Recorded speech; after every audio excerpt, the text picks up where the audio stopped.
മൂന്നാർ നല്ലതണ്ണി എസ്റ്റേറ്റിൽ കാട്ടുപോത്തിന്റെ സാന്നിധ്യം ഒഴിയുന്നില്ല. പകൽ വീണ്ടും പ്രദേശത്ത് കാട്ടുപോത്തിറങ്ങി. കഴിഞ്ഞ കുറച്ചധികം ദിവസങ്ങളായി ഈ മേഖലയിൽ കാട്ടുപോത്ത് എത്തുന്നുവെന്ന് പ്രദേശവാസികൾ പറഞ്ഞു. കാട്ടുപോത്തിനെ ഉൾവനത്തിലേക്ക് തുരത്തണമെന്നാണ് ആവശ്യം. ഇടയ്ക്കിടെ ജനവാസ മേഖലകളിലേക്ക് കാട്ടുപോത്തെത്തുന്നതോടെ ആശങ്കയിലാണ് മൂന്നാർ നല്ലതണ്ണി എസ്റ്റേറ്റിലെ കുടുംബങ്ങൾ. കഴിഞ്ഞ ദിവസം പകൽ വീണ്ടും ഈ പ്രദേശത്ത് കാട്ടുപോത്ത് ഇറങ്ങി.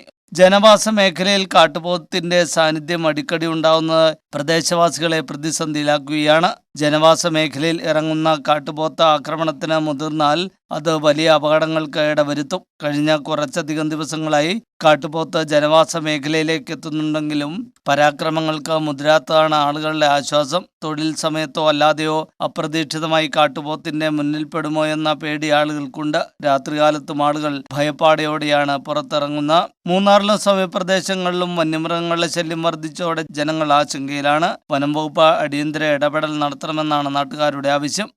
News bureau, Munnar.